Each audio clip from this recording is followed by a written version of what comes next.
এই সবগুলো মিলে তার মধ্যে হঠাৎ করে গত রাতে আমরা একটা খবর পেলাম যে নাহিদ ইসলাম প্রধান উপদেষ্টার সঙ্গে দেখা করতে গিয়েছিলেন, তিনি এসে জানিয়েছেন প্রধান উপদেষ্টা নাকি পদত্যাগ করতে চাচ্ছেন। তো এটা কি মানে এটা কি ওনার অভিমান, অথবা এরকম একটা দায়িত্বপূর্ণ জায়গা থেকে হুট করে এভাবে ব্যক্তিগত অভিমানের কারণে পদত্যাগ করা কি শোভন? আমাদের জাতি তার উপর যে প্রত্যাশা করেছিল সেই প্রত্যাশার যদি ওনার ব্যর্থতা, উনি কি মাত্রই টের পেলেন নাকি আগেও টের পাওয়ার কথা ছিল? এই সমস্ত নিয়ে আপনার সামগ্রিক মূল্যায়নটা কি? আমি আর ডিটেল প্রশ্নে গেলাম না, আপনি বলেন। আপনি ঠিকই বলেছেন, এতগুলো ইভেন্ট হচ্ছে একটার পর একটা। এর মধ্য দিয়ে এর মধ্যে কানেকশন আছে সবগুলোর। আপনি সেনাপ্রধানের বক্তব্য বলেন, ইশাকের যমুনার সামনে অবস্থান বলেন, তারপর আহ, পদত্যাগের যে ঘটনাটা যেটা বললেন সর্বশেষ, আহ, পদত্যাগের অভিপ্রায় যেটা আমরা অন্য কোনো মাধ্যমে পাই নাই বা ওনার প্রেস উইং বা কেউ দেয় নাই। সেটা এসেছে এনসিপির একজন নেতা, ওনার সঙ্গে ওনার সাবেক কলিগ দেখা করতে গিয়েছিলেন, সেখান থেকে এসে বললেন যে উনি অভিপ্রায় ব্যক্ত করেছেন। কিন্তু মজার ব্যাপার হচ্ছে, আমি সোশ্যাল মিডিয়ায় এটা নিয়ে এত ট্রল হচ্ছে, একটা লোকও বিশ্বাস করছে না যে আদৌ উনি পদত্যাগ করতে চান। সবাই ভাবছেন যে উনি আসলে এটা একটা সিম্পেথি অর্জন করতে চান এই ঘটনার মধ্য দিয়ে, কিন্তু সিম্পেথি ঠিক আসে নাই।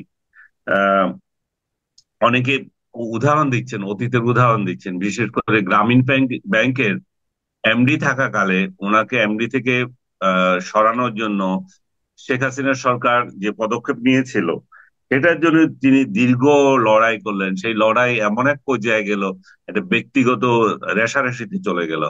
সে ব্যক্তিগত রেষারেষি আমার মনে হয় এখনো বর্তমান আছে, যে শেখ হাসিনা তার প্রতি যে আক্রোশমূলক কর্মকাণ্ড করেছেন বলে উনার বিশ্বাস, বা উনার তরফের উনার লোকজন যারা বিশ্বাস করে, সেটাই আবার শেখ হাসিনার উপর প্রতিফলিত হচ্ছে বা আওয়ামী লীগের উপর প্রতিফলিত হচ্ছে। ভেরি রিসেন্টলি আওয়ামী লীগকে নিষিদ্ধ করা হলো, এবং আপনার ইভেন তার রেজিস্ট্রেশন পর্যন্ত বাতিল করা দেওয়া হলো। যাক, সেটা আপনি জানেন, নিশ্চয়ই সবাই জানে। আমি যেটা বলতে চাচ্ছি যে এই পদত্যাগ তিনি করবেন কেন, যদি সত্যিকার অর্থে উনি করার মনোভাব রাখেনও।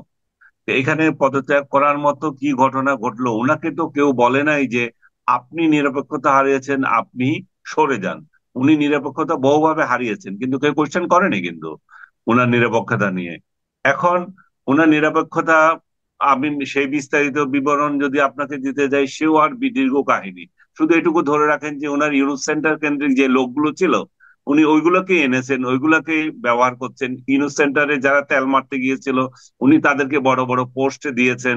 এবং উনি এত দরদি, উম, ভাই, যে সিনিয়র সচিবের নিচে উনি কাউকে পদই দেন না, এমন একটা অবস্থা হয়েছে সরকারের। এবং তার জন্য হয় যে তার যার অধীনে কাজ করবে সে হয় অতিরিক্ত সচিব, আর তার তার ওনার লোকজন নিয়োগ পায় সিনিয়র সচিব হিসাবে।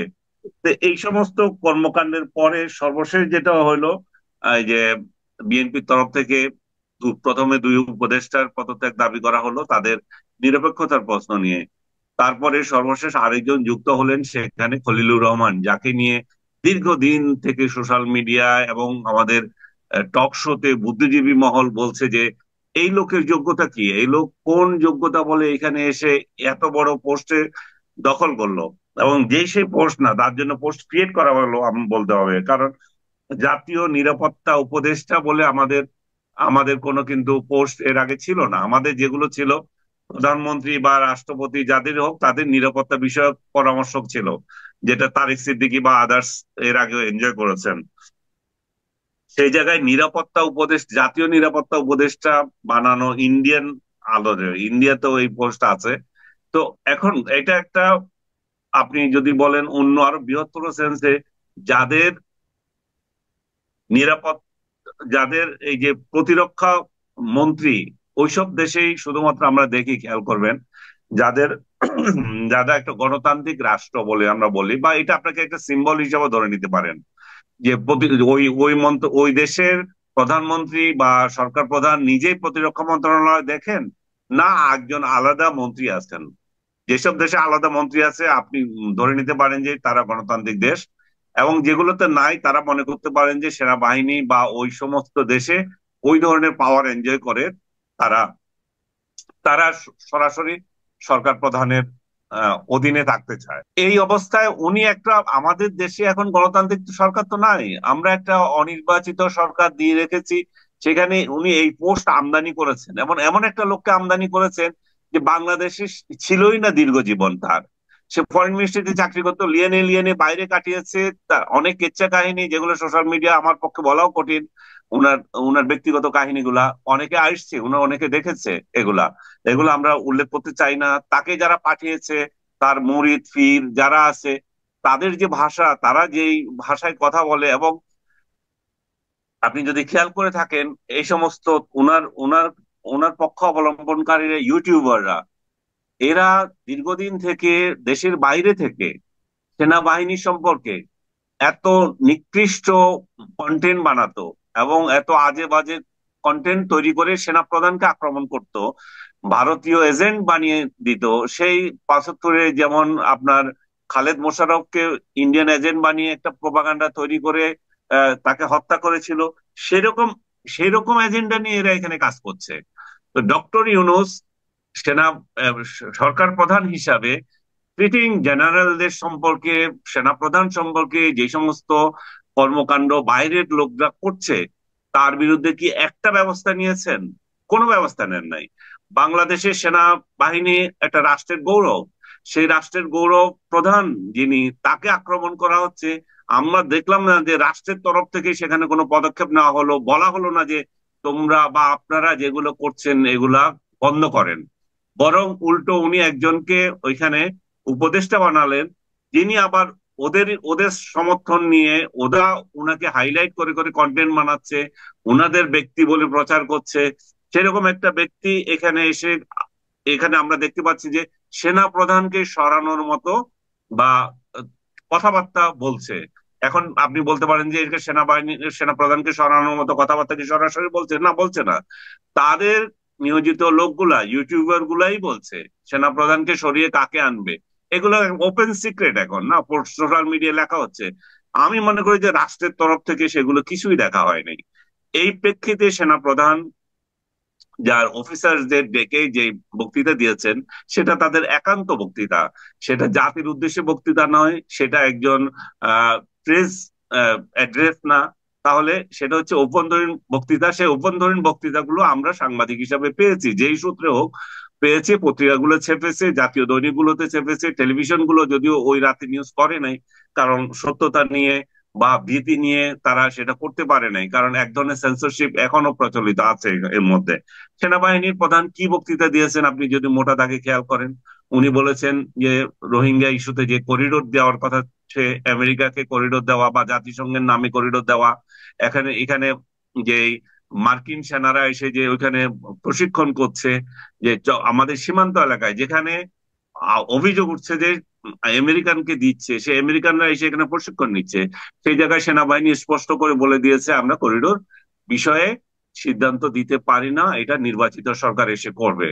একই অবস্থায় চিটাগং বন্দরকে দিয়ে দেওয়ার কথা হচ্ছে বিদেশিদের হাতে, সেখানেও একই কথা বলেছেন, বিদেশিদেরকে বন্দর দেওয়া যাবে না, এটা নির্বাচিত সরকার করবে।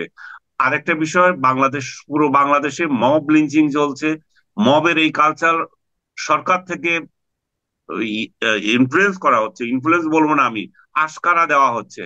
সরকার কোনো একটা মব নিয়ন্ত্রণের কোনো উদ্যোগ নিয়েই নাই এই পর্যন্ত, ইনক্লুডিং সেই ৩২ নম্বরের বাড়ি ভাঙা থেকে শুরু করে আজ পর্যন্ত কোনো একটা মব তারা ইয়ে করেনি। বরং মবকে পাবলিক ধরে ধরে বা আইন শৃঙ্খলা রক্ষাকারী বাহিনী ধরে যদি নিয়ে যাচ্ছে সরকারের লোকেরা, সেখানে গিয়ে তাদেরকে ছাড়িয়ে আনছে। সরকারের লোকেরা জুলাই নাম দিয়ে নানা ব্যানারে আমাকে আপনাকে নানা জনকে হেনস্থা করছে, ট্যাগ করছে, স্বৈরাচারের এজেন্ট বলছে, যখন যা ইচ্ছা বলতে পারছে। সেগুলোর ব্যাপারে কোনো উদ্যোগ নেয় নাই। সাংবাদিকদের চাকরিচ্যুতি করার জন্য আলটিমেটাম দিচ্ছে, ওনারা বলছেন যে আমরা আলটিমেটাম তো দিই নাই, তারা দিচ্ছে, কিন্তু যারা দিচ্ছে তাদেরকে ওনারা কিছুই করেন নাই। তার মানে বলা হচ্ছে সেনা প্রধান যদি বলেন যে মবের এই কালচার বন্ধ করতে হবে, অন্যায় কিছু বলেনি। সর্বশেষ আসেন নির্বাচন নিয়ে। নির্বাচন এখন একটা বড় জাতীয় ইস্যু, আমাদের প্রধান ইস্যু। আমি বলবো যে আমরা দীর্ঘদিন সংগ্রাম করে ইলেকশন করতে পারে নাই, আমাদের অভিযোগ সেই কারণে আমরা ভোট দিতে পারি নাই, সে অভিযোগ। আমরা একটা স্বৈরাচারী সরকারকে হটালাম। তো স্বৈরাচারী সরকারকে হটিয়ে আমরা কি করব? আমাদের প্রধান দায়িত্ব তো একটা নির্বাচন দেওয়া। তো সেই নির্বাচন আমরা ভুলে গেলাম। বরং জনগণকে বুঝাতে চাইলাম নির্বাচন দিয়ে কি হবে, এরা আসবে এরা যাবে, তার থেকে ওনাকে আরো 5 বছর রেখে দেওয়া হোক। তো এই ধরনের চিন্তা যখন জনগণের মাথার মধ্যে ঢুকে যায়, যারা যে সমস্ত বোকা লোকজন এতদিন বলেছে ভোট দিতে পারে নাই, তারা আবার সুর উল্টিয়ে বলে যে 5 বছর উনি থাকুক। তার মানে এই যে একটা ন্যারেটিভ প্রচার করা, এটার উদ্দেশ্য কি ছিল? তো সেই জায়গায় রাজনৈতিক দলগুলো নির্বাচন চায়। আমি মনে করি যে বিএনপি থেকে শুরু করে সব দলই নির্বাচন চাচ্ছে। হয়তো তারিখ নিয়ে কারোর সাথে এদিক ওদিক আছে, কেউ যে না করছে না। তো সেই জায়গায় সেনাবাহিনীর প্রধান যদি বলে থাকেন, আমি প্রথমও বলেছি ডিসেম্বরের মধ্যে ইলেকশন হবে এবং জানুয়ারিতে নতুন একটা সরকার আসবে, সেটা তো জন আকাঙ্ক্ষার প্রতিফলন। উনি যেই কয়টা বলেছেন সেগুলো সংবিধানের বাইরে তো কিছু বলেন নাই। উনি ব্যক্তি আকাঙ্ক্ষার তো কোনো কথা বলেন নাই। উনি তো বলেন নাই যে সেনাবাহিনীকে দায়িত্ব নিতে হবে রাষ্ট্রের এই মুহূর্তে। উনি নির্বাচিত লোকদেরকে হাতে দায়িত্ব দিতে চেয়েছেন এবং এই সমস্ত সিদ্ধান্ত রাজনৈতিক দলগুলো একসঙ্গে বসে নিক সেটা চেয়েছেন। নির্বাচন ইন্টেরিয়াম সরকার নিজে নিজে যাতে না নিয়ে থাকে। জি, একটা অভিযোগ উঠেছে সেনাপ্রধান, আমি আরেকটা প্রশ্ন একটু বলি। না আমি একটা শেষ সেটা, করে দিচ্ছি। জি একটা বলেন অভিযোগ বলেন। উঠেছে সেনাপ্রধান এটা বলতে পারেন কিনা, সেনাপ্রধান এই সমস্ত বিষয় নিয়ে।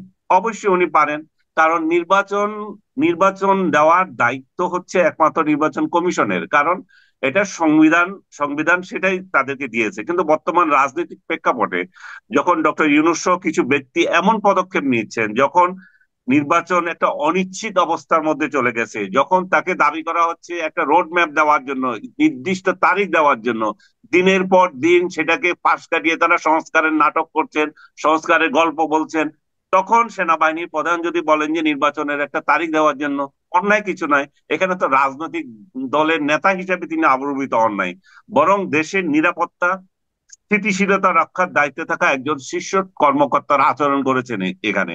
বলেন আপনি যেটা বলতে চাচ্ছিলেন। জি, আমি যেটা বলতে চাচ্ছি যে এই যে এত কিছু তারা করতেছে, এইগুলো করা নিয়ে আপনিও নানা রকম প্রশ্ন করলেন, অনেকেই প্রশ্ন করছে, পলিটিক্যাল পার্টিগুলো প্রশ্ন করছে বন্দর দেওয়া নিয়ে, করিডোর দেওয়া নিয়ে।